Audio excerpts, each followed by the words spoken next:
JoeTownsville.com. JoeTownsville.com.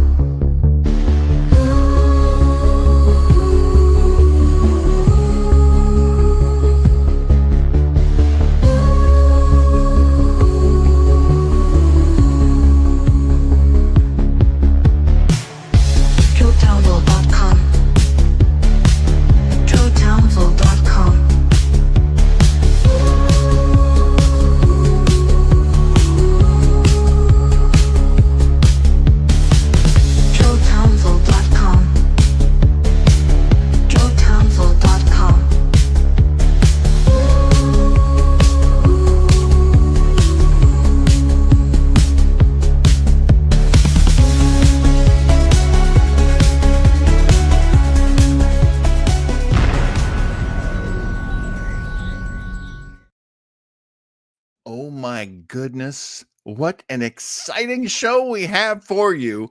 Most of the fireworks will be in the discussion, so get ready. I hope you are about to have a fiery discussion because, oh my goodness, have I already used the phrase fiery discussion enough? Retro Trackers. Get down with the retro Trackers. Capt'n John and Commander Joe. Retro Trackers. We love our Star Trek. Retro Trackers. The nerd muscles get the facts. Retro Flexing those nerd muscles, my friend, because it is time to talk some Star Trek. That's what we do here on Retro Trekkers. We pull an old episode of Star Trek. We announce that we're going to watch it and then discuss it together. And last week, we were having such a great time. And then as a big bucket of cold water poured on everyone, we announced that we're going to watch an episode of Enterprise. It's been a long road just getting from there to here. And people have different reactions, and I respect them all. I respect all opinions. I respect all takes, hot, cold, lukewarm, indifferent. I respect it all. Not just me, but the entire crew. Have you met my first officer? And I've never asked you this before. Oh. It's I'm sorry, I was crediting my little Earth like in the commercial. Something I picked up from the episode that we're discussing tonight, Mr. Townsville, was the possibility that maybe I could call you Sub-Commander. Anything you like, sir. Anything you like. I'm just thrilled and honored to be here on SB80. Me, I love my Vulcans. You certainly are Vulcan-esque, and I don't know. Let's talk to the man down in the engine room, and by engine room we mean where there is no engine because we're a star base. Yeah, which you were nice enough to inform me of last week. I feel so bad. No shore leave for 3 goddamn years, you fuckers. Don't blame me. Look, I never said I was a good captain. That's why I'm a captain. Hey, listen, did you guys cancel? Did you not pay your fucking streaming bills up here? Because we have 2 episodes to go in fucking Landman down here. It's the only thing that makes us happy because we don't get shore leave, we don't get any time off, and now suddenly everything's gone dark. Oh no. I'm really sorry. Look, subspace signals have a hard time getting out here. We'll hook it up. We'll get it back. You may have to watch Hulu though. Oh, ouch. Yeah, here let's watch an episode of Enterprise. That'll cheer everybody up. Well, with Hulu you get The Handmaid's Tale. That's something, right? A little bit of Handmaid's Tale. They even now you got to pay for all the ocean movies. So why even bother? Just give us a heads up. If the bank account's low or something, we can chip in some money here. We're good. We're good. We're getting another free 30-day trial.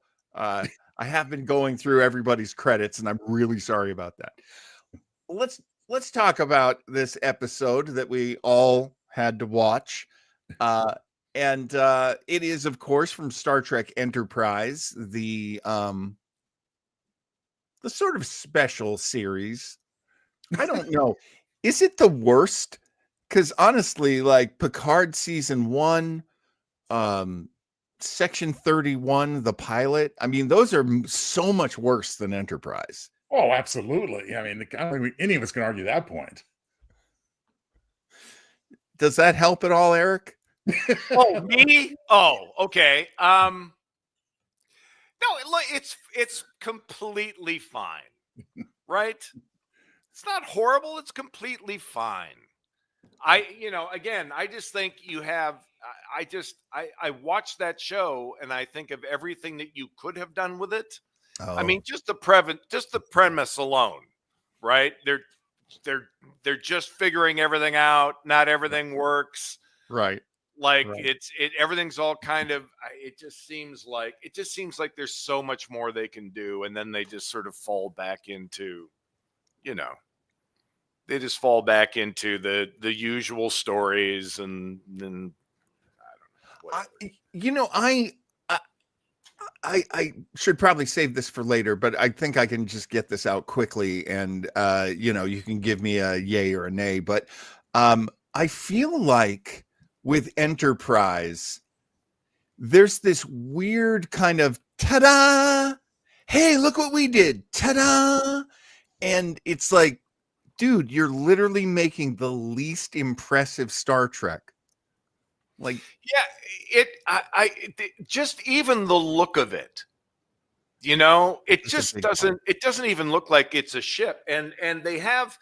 It would be so cool. First of all, if it were smaller, tighter, like it should feel like they're on a submarine. right. Like yeah. there's no wasted space. Yeah, just visually, it feels like it should be rougher. That's something that I always loved on DS9 about the Defiant, because the Defiant is not a star cruiser. It is a very small weapon that is also a ship. And you do get that really tight feeling, that Das Boot feeling about it. Yeah, that's what I always thought Enterprise should feel like. Like yeah. they're just it should just feel like that whole thing. It's just that like they're constantly wrenching panels to tighten it up. Like we do on SB80, right, Eric? Yes, yeah, kind of like what we do down here.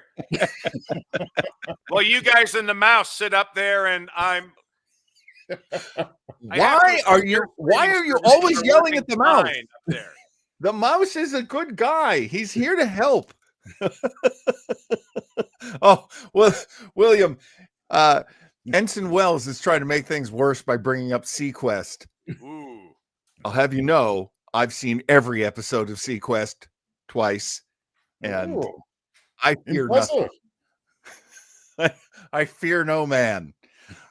Let's get started on talking about this episode.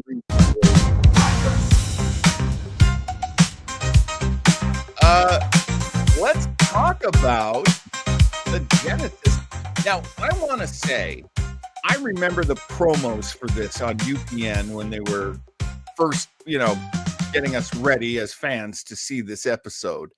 And let me call it up for you. So this was in the second season. This was episode number 23. Yep. And it first aired on May 7th of 2003. It was written by Mike Sussman and Phyllis Strong, and directed by David Livingston. And the one thing I can tell you about David Livingston is he is known as one of the fastest directors they've ever worked with. His sense of pace is incredibly good, and he he did such a good job. They actually had to add scenes to the episode because it came in under. Well, and coincidentally, they did the same thing for First Contact. Did they really? They had a couple of filler scenes in First Contact as well. That makes a lot of sense because I really felt that in First Contact. It was like, wow, the pace suddenly slowed way down. Eric, you're a director. You've directed. Have you ever seen anyone do work like this? Because I'm not sure I have. So when you say fast, you mean like he paced up all the scenes to a point where when they edited it together, they needed to add more, right? Yes. Yeah, there's I mean, yeah, you work with directors who don't shoot enough or don't it's not it's not a bad thing. It doesn't mean, it doesn't mean he did a bad job by any stretch of the imagination. And directing wise, the episode looks great. It all looks smooth, like there's some movement, like, Yeah, I don't think it was badly directed. I absolutely agree there.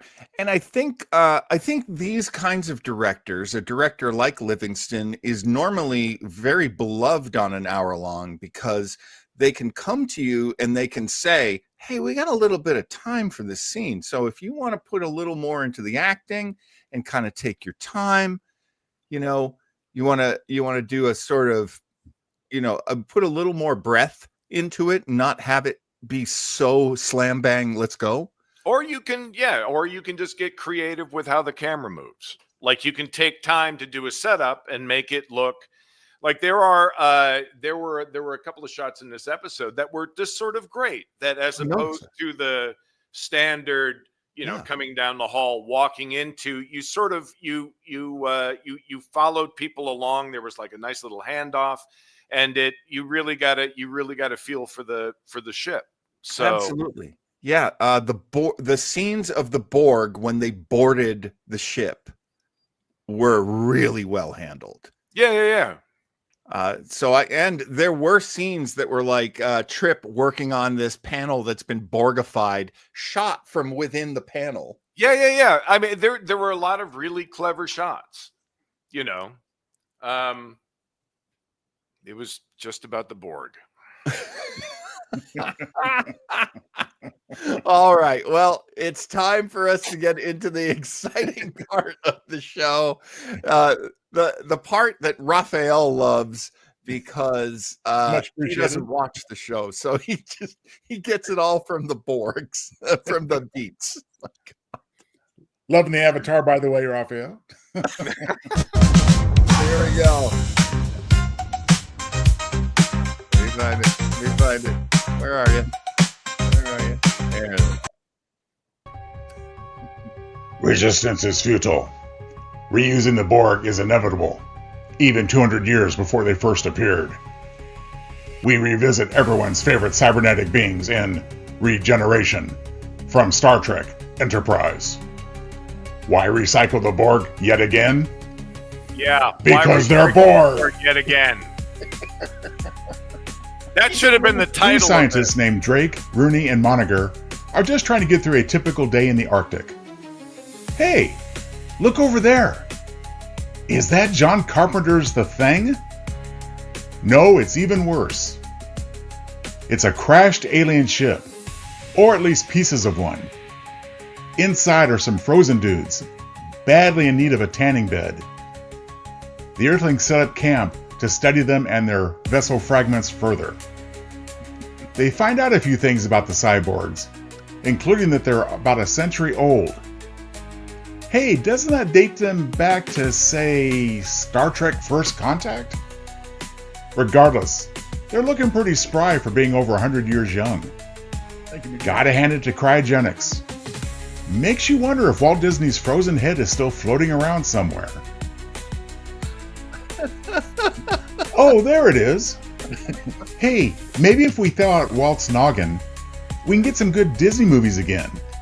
But for now, we have to deal with these weird robo guys. Watch out!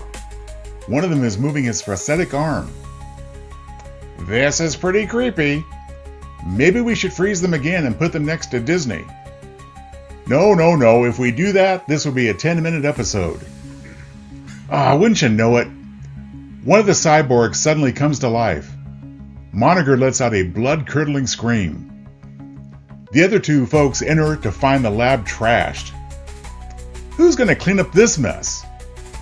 Worse, Moniker is turning into a cyborg because he was injected with nanoprobes. So much for these guys rummaging around at the North Pole. 3 days later, Admiral Forrest learns that the scientists haven't been heard from in quite a while. A search is conducted. Both the newly assimilated scientists are long gone. Forrest briefs Archer, who then tells the Enterprise senior staff. Forrest believes the scientists were abducted and that their ship left at warp 3.9, faster than their transport vessel's maximum speed. Well, how's that our problem? Malcolm asks. Well, it turns out we're already heading their way, Archer replies. Our mission, whether we choose to accept it or not, intercept the ship and save those scientists. Besides, don't be such a wimp, Malcolm. It's not like we're going to run into a bunch of killer cyborgs. Phlox does some research and finds no evidence of weapons. So how did these alleged kidnappers abduct the scientists without even a pew-pew weapon? Maybe if the scientists reported to headquarters immediately after finding the Borg, they could have been saved. Oh well. Next, they get a distress call from a Tarkalian freighter. When it rains, it pours. But when they arrive, the ship is dead in space. They also find the transport the scientists were in, but it's been upgraded. They've been altered by the Borg. They are Borg. The transport is shooting a beam to the freighter and starts carving it like a roast. Now you baddies better knock that off.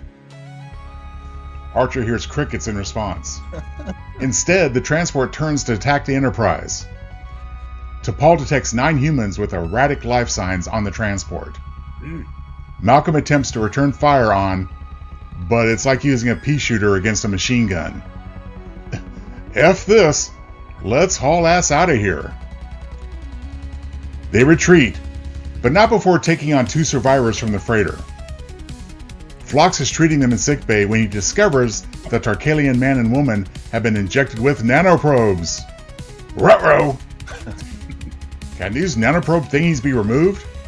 Nope. T'Pol suggests putting them in decon. Put your libido in check, missy. This is no time to strip them naked and rub blue dunk on their bodies. Phlox needs to work in sickbay anyway, so Archer has Malcolm post 1 single guard. T'Pol contacts Tarkalia about the situation. She reports this to Archer. He's reading a speech by Zephyrin Cochrane, who spins a yarn about a group of cybernetic aliens that stopped by once from the future to enslave humanity at their lowest point in history. Fortunately, they were stopped by other time travelers. Again, check out Star Trek First Contact. Gee whiz! If we'd listened then, maybe we would have been better prepared to deal with these guys now. T'Pol reminds Archer that Cochrane was a drunk with a propensity for telling tall tales. Still, Archer can't help but wonder if the inventor of warp speed was actually talking out of his own ass or not.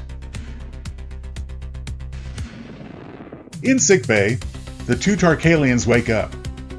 The man freaks out. Phlox goes to get him a sedative, but the woman throws the 1 single, inept guard across the room. The newly Borgified man injects Phlox with the nanoprobes.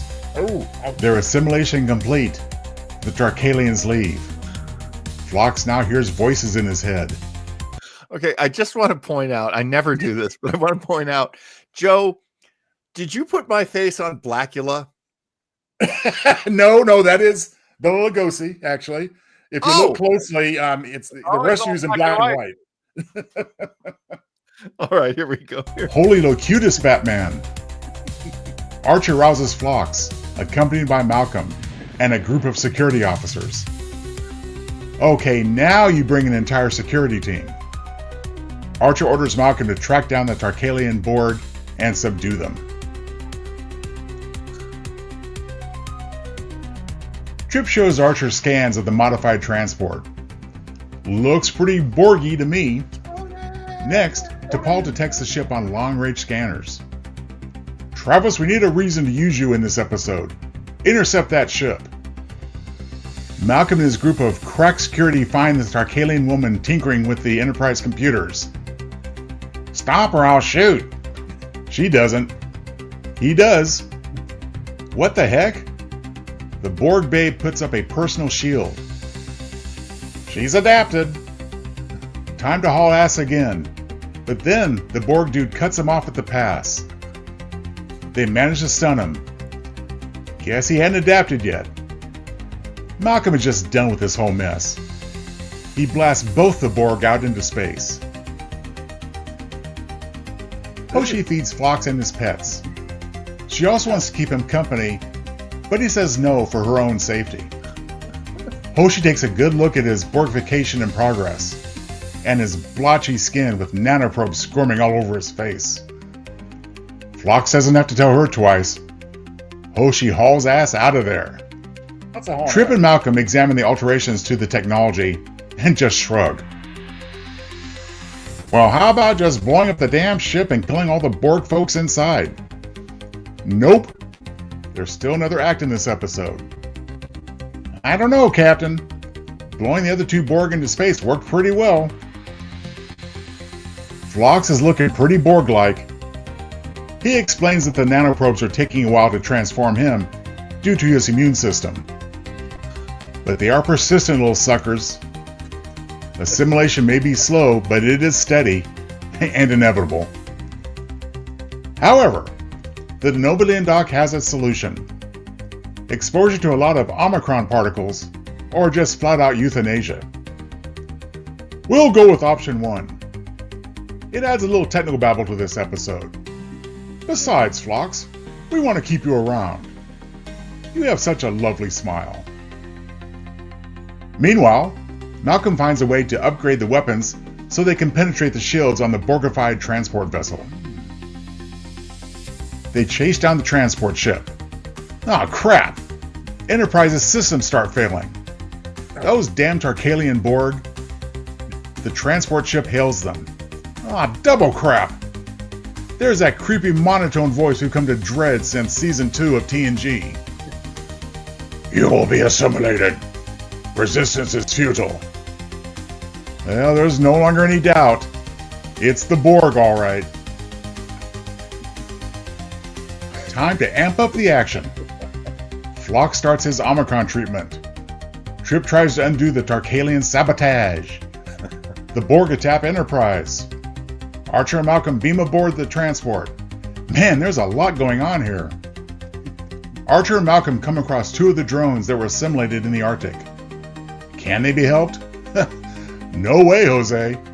They're too far gone. T'Pol agrees and wants to boot all the Borg. Trip is making progress in engineering, but 6 drones pick that moment to beam aboard. The transport vessel begins cutting into the Enterprise's hull. Archer and Malcolm manage to place changes in the EPS conduit and disrupt the power. When the power recharges, they finally destroy the transport. Phlox recovers. Yay! But he shares with them some serious shit he heard from the voices in his head. It's a homing signal to the Delta Quadrant containing Earth's location. It'll take 200 years to reach the quadrant. You know, just like those rubber stop-motion insects will do in TNG's Season 1 episode, Conspiracy. Oh my god. Well, congratulations, Captain. Maybe if you blew up the Borgified transport ship before they sent their message... Hey, here's another thought. If someone had listened to Zephyr and Cochrane, if Archer had written a more detailed report, if Admiral Forrest had warned future generations about the Borg, maybe Starfleet could have been better prepared in the 24th century. Maybe. Why are the Borg such a pain anyway? Because they're Borg. Well, you know what comes next. Thanks a lot, Q, for flinging the Enterprise D to Borg territory 200 years later. That was a Weber internet thingy for sure. Well done. Well done. Good beats. All right. Well, once we watch the beats, then it's time to get down and dirty. Down and Yes. This is the point where you go ahead, you grab that big bag of opinions, and you empty it out on the table. I want no stone unturned. Let's talk about how we feel about this episode. Now, I don't know if there are any fans out there who don't understand the history of the Borg. I wonder why they felt the need to do this. ratings. Ratings.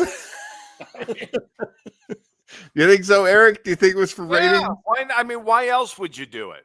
I mean, honest to God, I keep thinking of Bill Murray in Groundhog Day. It's just like, well, it's the Borg again.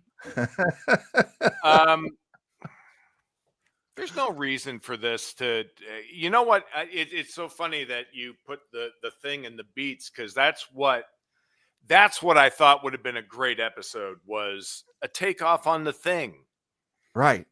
You know, like they're all like, they can't go back to the Enterprise because they're trapped on this planet, and there's some nefarious, nobody knows who's, even if you want to do nano, make it one Borg.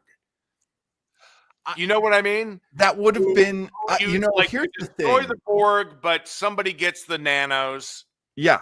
Do you know what I mean? One of your red shirts. Yeah. And nobody knows.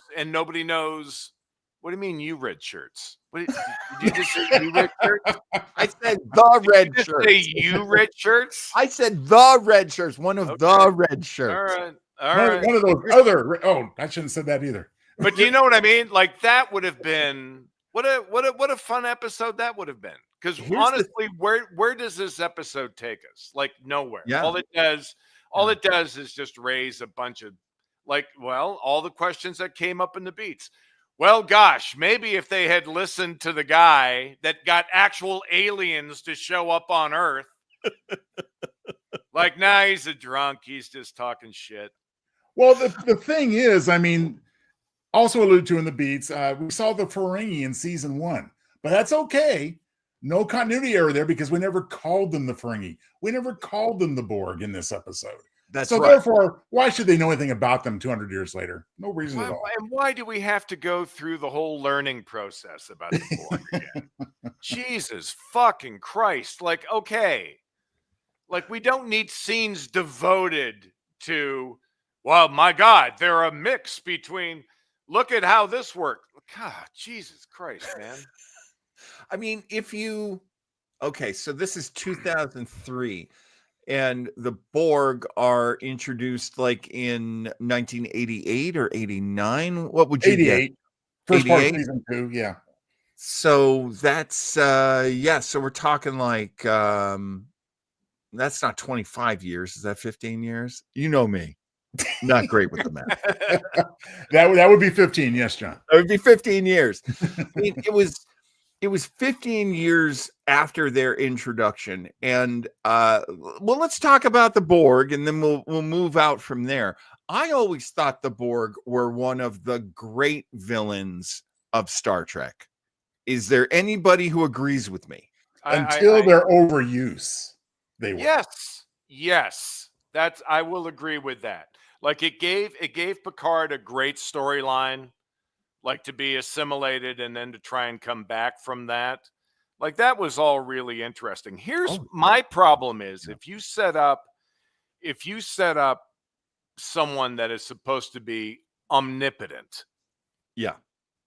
Right? And is it in my imagination, or do the Borg get easier to wipe out every time they make an appearance? That is exactly true. And that is a big problem that I have, that with the gigantic USS Enterprise. The fat one, as they call it, the big Enterprise with all those scientists and all those geniuses on it, and they had a harder time than the little rinky-dink pickup truck Enterprise. Right? No kidding. Where they were leaning hard into it. I mean, I don't take anything away from Archer's Enterprise in terms of, stick-to-itiveness and scrappiness. Like, they got that, but they're just as far in to being able to hurt the Borg as the 200 years later crew. That's a little wild. Even easier. Like, took them out without a problem. Yeah.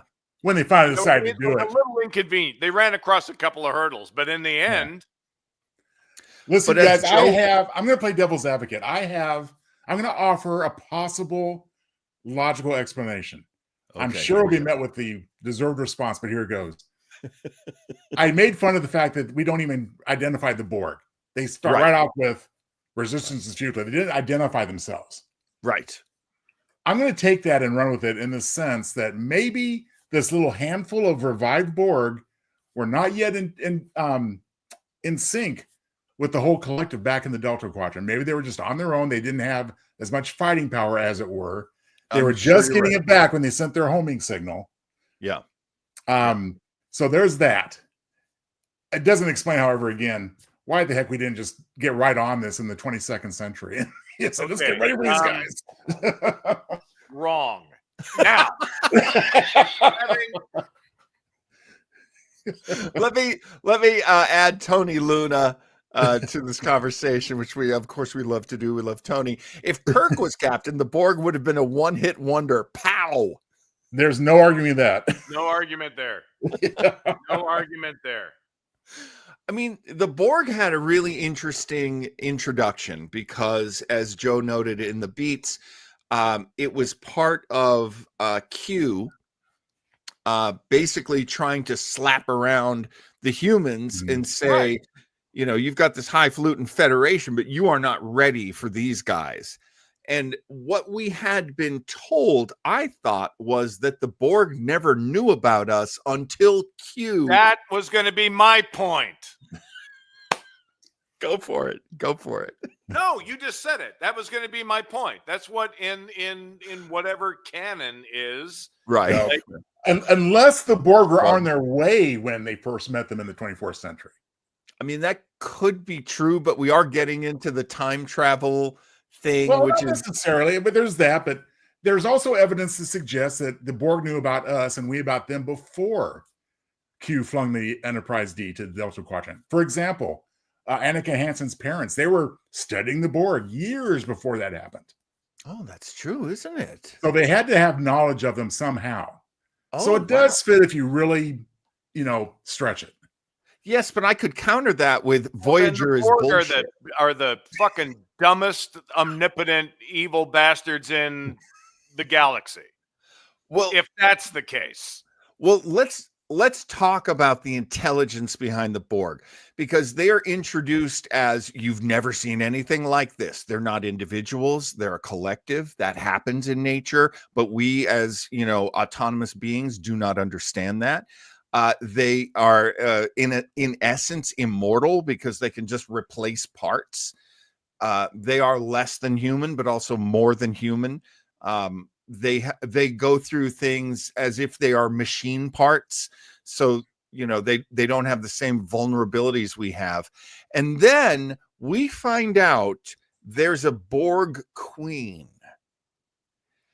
And the Borg queen, so when is she introduced, Joe? First contact. Oh, is that the only, that's it? First contact?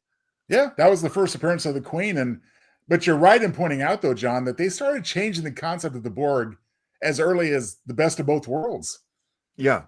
Because then they became interested in us as a civilization, not just our technology. So they're already straying away from the original, which was arguably much scarier. And now, in a storytelling way, I always kind of said, oh, that's okay, because we're like the opposite. So they would be interested in us. They wouldn't just be collecting all the pieces of us, that they would actually be interested in us. But when we meet the Borg Queen, she is so human. And that bothered me. That always bothered me. Well, the reason I think it bothered all of us, as much as we enjoy First Contact, as much as we enjoyed Alice Krige playing the character in that movie, Yeah. They made a terrible mistake in terms of redefining the concept of the Borg. They made them relatable to each other. Once you're relatable to your enemy, they're just any other mustache trolling black hat enemy at that point. That's a good point. Yep. And as originally envisioned, there was no way to fight them because we could not relate to them. We couldn't figure them out. The one thing I liked, and this was very early in the whole situation, I'm trying not to use the word lore, is the fact that Lore, Data's evil brother, who I love, one of my favorite characters, Lore basically tries to help the Borg destroy humanity, which oh God, I love that storyline. Well, and that was a rogue element of the Borg that broke away from the collective. So it really was a new set of characters. Oh, I see. It was like Lore's, Borg biker gang. Exactly. the Borgs. We're the Borgs North chapter. Any other heads people want to lay on the table, because my God, we are tearing this apart pretty hard. Well, and we're talking about the Borg as a concept. I mean, I will say this. I personally thought if you take the whole depiction of the Borg across all the series from their introduction, I do think that this episode managed to make them a little bit scarier again to an extent.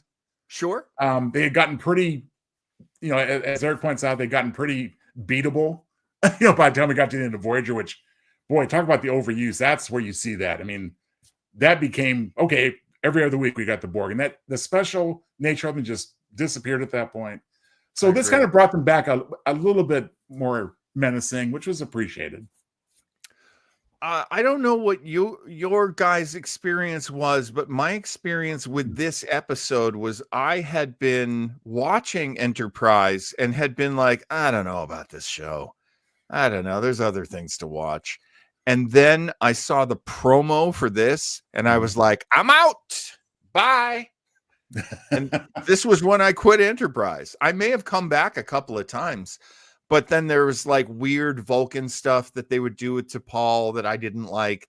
I mean, this was, to me, this was a problem. However, just like you, Eric, when I saw that, I was like, oh, I'm pretty sure they're going to have to put this in a bottle. Like, this can't affect the other episodes. And right. I thought for sure this was going to be a take on The Thing with maybe one Borg, because let's face it, even one is so hard to beat. That's what I thought it was going to be. What I didn't realize watching it today was I was going to go, oh, that's clever. I like that the time traveling Borg, went back and were crashed. Whatever happened to the orb? Is that what they were calling it? Sphere, Borg sphere. The sphere. Whatever happened to the sphere when they beat it in First Contact? The fact that some parts would still be viable, that's not unusual. That could happen. So I hate to give them credit, but I actually like how they looped the time there and they made some sense. Make some sense. I got a little bit more on that for the tidbit, so I think you appreciate that. Cool. All right, well, we've gotten a little quiet, so we're exhausted already. So let's talk about MVPs in this episode. It's oh, that's funny. I always wonder about that, William. The game Star Trek Online, they have the Borg. The Borg took over V'ger. That's genius. I'm all in for that. Yep. Well, I mean, Roddenberry himself suggested there was a connection. Oh, I didn't realize that. Yeah. Yeah, but Gene was also like, "Oh yeah, I agree. That was me too." Oh, exactly. I mean, that smacks of it. It's like, hey, that's a pretty cool idea. Yeah, there's this.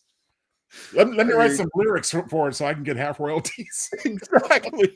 Exactly.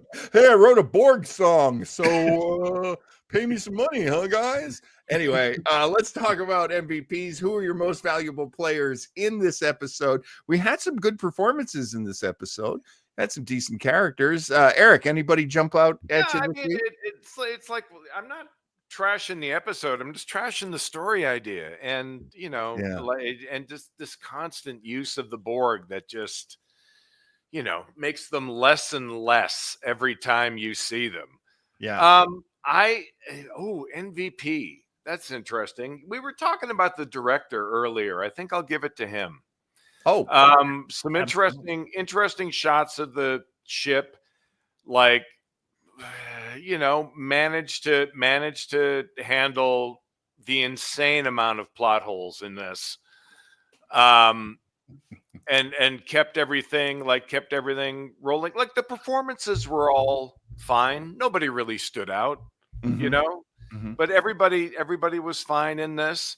I just have to question why suddenly there's one immune system that can hold up to the nanobots. Oh, that's a very good point. I feel like they've done that more than once with Dr. Phlox. Well, he's Denoblian, so it's all new now. Well, for that matter, where are the Noblins in later iterations of the franchise?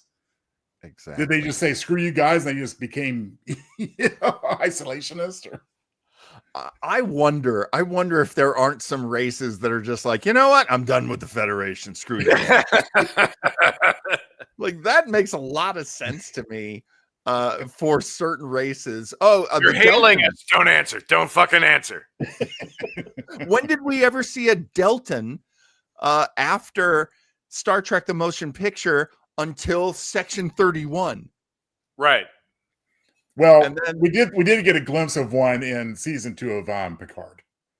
oh Very yeah, briefly. I guess we did. I mean, Yeah. they would have Deltans like come through now and again because like the men wear dresses and there's like a whole look to them, but that's not I missed this. Chris wrote my MVP is the guy who wrote the end. Yeah, I mean, who else? I'll handle, I'll hand it over to the guy that managed to get through it all and get it on the air. I'll give it to the director. No small feat because he had a lot of big sets, he had a lot of small sets, he had a lot of stuff to work with, and that of course is David Livingston. I do want to give it up, and I don't love him. I really don't love him, but John Billingsley, who plays Dr. Phlox, he actually had some really decent stuff in this episode, and I'll wait for Townsend's tidbits before I go deeper. But he had to carry some like, oh my God, I'm gonna die. He had to carry some of that for this episode. Yeah. He did a nice job. I'll give it to him. I just wish they had given him better writing. Like what a way, like what a thing to explore. Do you know what I mean? Like there was that whole episode of what was the one where Spock got infested with the where he gets the thing on his back and he gets infested with all the what's the name? I can't remember the name of that episode. But Joe can remember. But now that you said it, I'm drawing a blank. Isn't it Operation something? Operation Annihilate. Thank you. Yeah. You got the first half. Let me put that back in my butt. Part of our brains that we haven't used in years. But I was really hoping for a little more of that. Do you know what I mean? A little more of how he was fighting it. Like Right. honestly, for the most part of it just looked like he had the flu. You know what I mean? He had that one really nice scene where it's like, Archer's like, Yeah. call me. Yeah. And he goes, okay, well, normally I would feed, like, really nice, really underplayed, but like absolutely expressed what had just happened. I feel like Bakula is especially good at that. And I feel really like him. I really like him as an actor. He's just like the everyman actor. Like he's the guy. He's exactly the guy you cast in those roles. You know? Yeah. He you're absolutely right. That scene jumped out to me because you could see that the actors had decided that it's not about the words they're saying, it's about the thing they're both feeling and they're not saying. And it really played well. Really played well. It did. Like so yeah, absolutely. I'll give it up for him for that. That was really nicely done. I did want to mention that Operation Annihilation is known to a lot of us as the flying pancakes. So thank you, McGear, because if you just said flying pancakes, I'm like, oh, I'm there. Yes, Sam Kirk is dead. Yeah, okay, I know everything. Yeah. I'm with by you. the way, wasn't Sam Kirk kind of like Chuck Cunningham, and that Jim Kirk kind of forgot about him until Strange New Worlds? I lost a brother once. I got him back. He's talking about Spock. What about your real brother? Never mind. It's just so funny to me. One of the great things they did do on Strange New Worlds where they're like, oh, we're welcoming Kirk. Hey, everybody, Officer Kirk is on. And it's his brother, Sam, who's got the cheesy mustache. Right. I love that so much. All right. Well, look at us. I hope you're ready for your tidbits. Because Joe Townsville always collects a nice bunch of tidbits and shares them with us on the show. We have a few, and I know what John's got. I'm gonna segue to his in a minute. By the way, you didn't ask, but my most valuable player were the Borg themselves, because that's the episode. So enough said about that. Your guys' picks were better, so just want to mention that casually as we're going to segue into tidbits. Look, when we do show notes after the performance, because we always get together for about 5 hours after the show, and we do show notes. Actually, the best part of this show is when everybody leaves. If everybody would just hang around for the post show. Joe, I expect you to be throwing chairs and yelling that I didn't ask you about your MVP. Not at all. I mean, I almost didn't even bring it up because it was a lame choice, but I'm glad we did. We got yours first. Tidbits. Hey, kind of a tidbit, kind of more of an observation again, but I know John's always been intrigued in this concept, most notably when regarding Back to the Future, but we do have an instance of what is called a bootstrap paradox, in that it's a loop of events where there's no clear origin. When did it start? Where does it end? Where does it resume? We got this, of course, twice in Star Trek 4, transparent aluminum. Right. And where do those eyeglasses come from anyway? Where do they originate? So that's what's going on here. And I always find that it works here, as John pointed out. So I wanted to bring that up. John, I'm going to actually segue to yours because I want to make sure we have time for it. But I know what you're going to talk about with John Billingsley. So why don't you mention that now? I always notice the character actors. I know you guys do as well.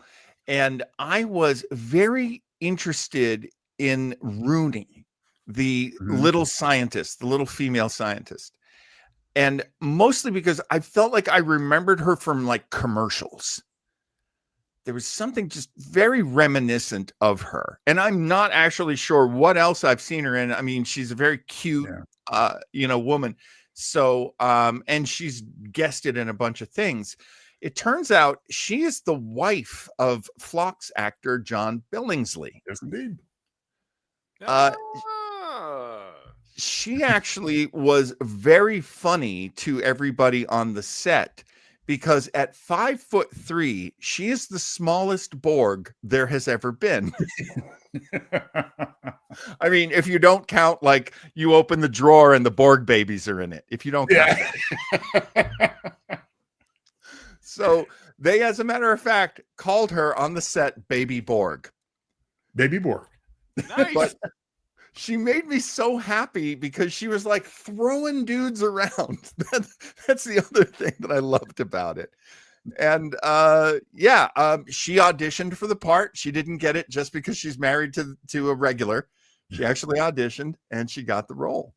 So that was my little tidbit. Was that? No, it's a great one. And to add to that, she also happily agreed to do her own stunt work with her husband, with her real life husband, off screen, cheering her on as a result. So. Wow. And I should say her name is Bonita Frederici.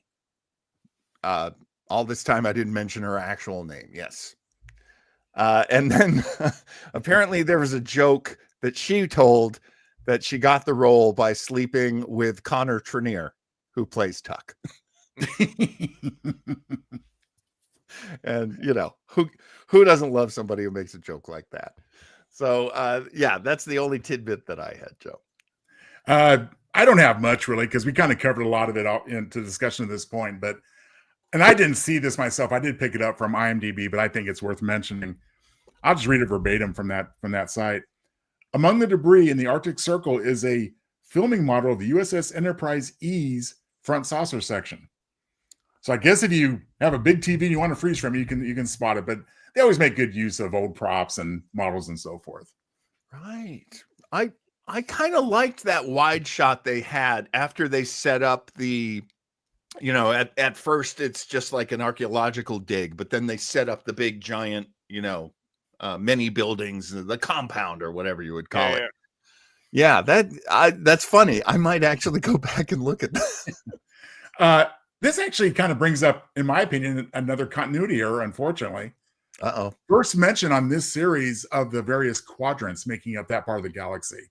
Oh, because they do mention specifically the Delta Quadrant. Now, I don't know how they map this out before they even meet most of their main antagonists that occupy the other quadrants. So, right, that's up for debate, but it is technically the first mention of at least the Delta Quadrant, for what it's worth. Because I think Klingons and Romulans exist in the Beta Quadrant, as I recall. Oh boy, that's a deep dive for me. So again, continuity error possibly, but we'll go with it. Know all that though, right? Yeah. I mean, if you think about it, well, it's like if you think about it, people in Spain knew that India existed and they knew that China existed, but they'd never been to them. Well, Eric, you bring up a good point, because it may be some of my Terran conceit creeping in. Why do human beings have to know about it before Vulcans do? So I'm going to concede that point. I think that's an excellent point. Yeah, because I mean, they are sort of zooming around the galaxy. I mean, they just sort of show up on Earth. They can't be, you know what I mean? Well, and they are using the Vulcan database under T'Pol's supervision. So, there was a really weird thing that I wonder if this affected anybody else. So when they were talking about how, oh my gosh, Zephram Cochrane, where they're talking about Zephram Cochrane made a speech where he was warning about these creatures, and everybody was kind of like, oh, that's just Zephram being Zephram. Yeah. But it kind of reminded me, do you know that weird speech that Neil Armstrong did? Oh, I think I do.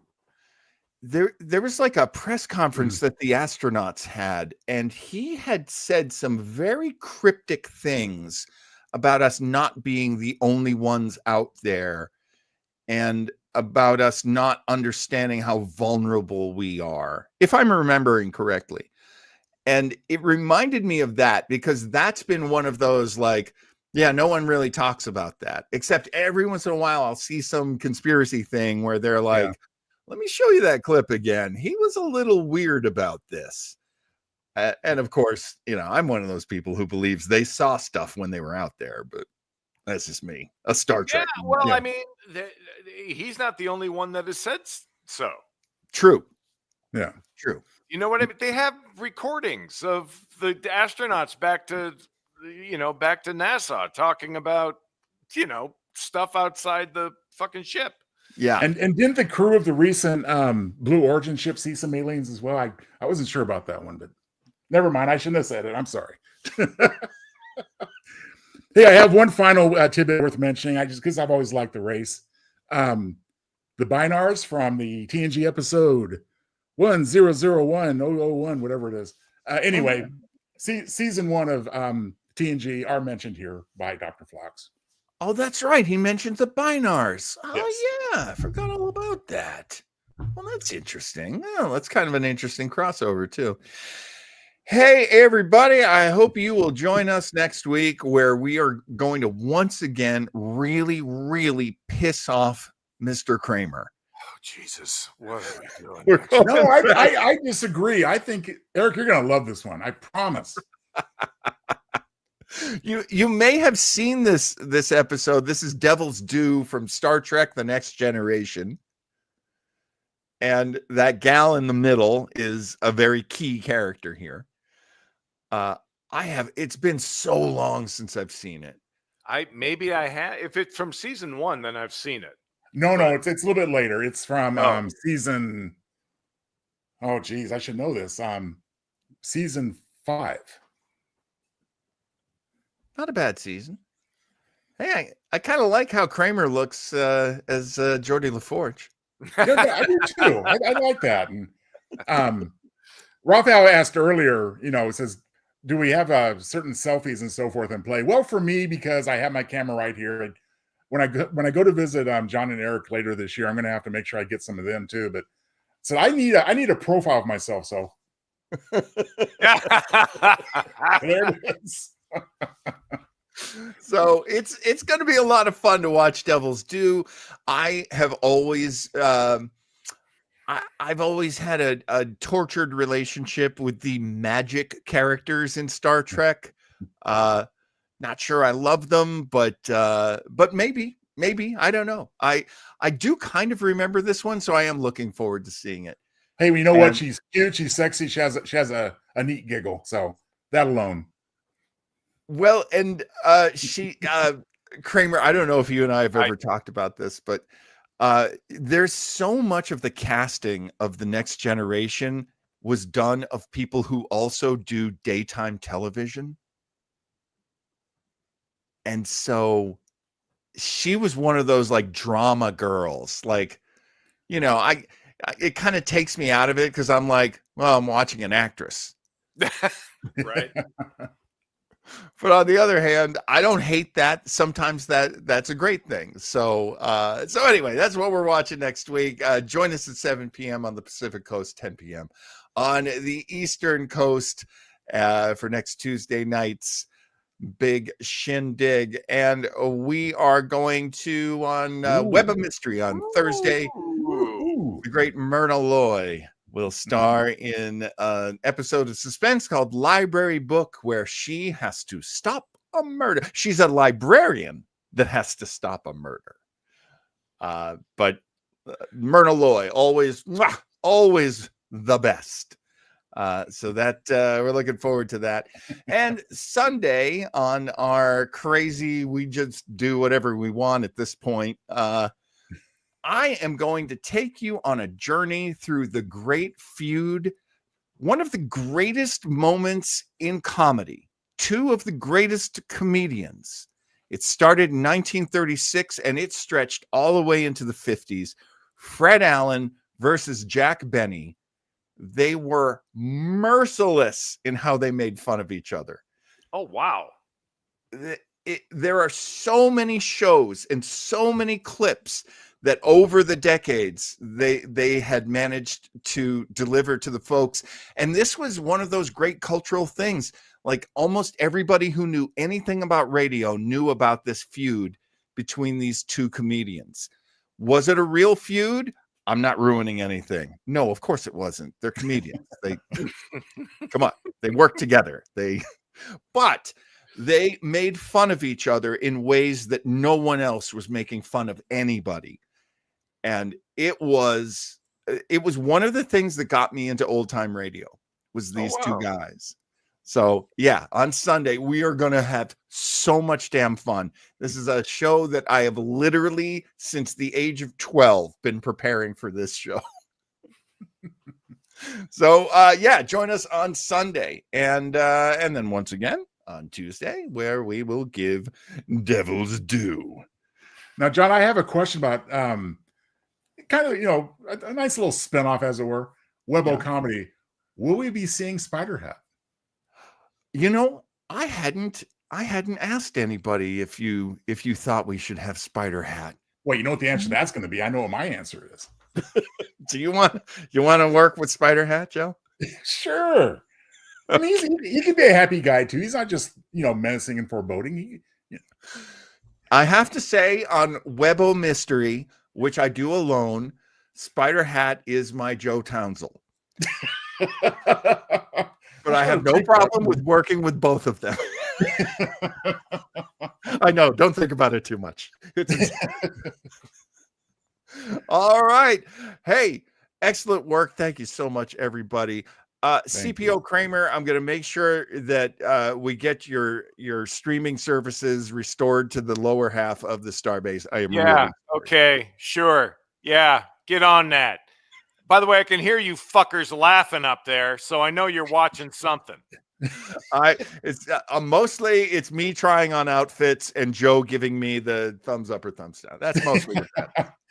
Now, Eric, there may be some buffering, so please bear with us. and new bags of fiddle faddle in the vending machines. Whoa, yes. Oh, great. Fantastic. Let's get out. Oh, John,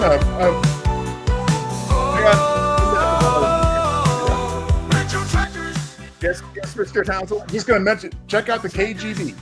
Great stuff there. Check out the KGB. Yes, our cheesesteak episode is up. It's very different. It has a twist ending. You're going to love this one. And Eric and I are working tomorrow on the upcoming one. So that'll be fun too. Do we want to give anything away, Eric?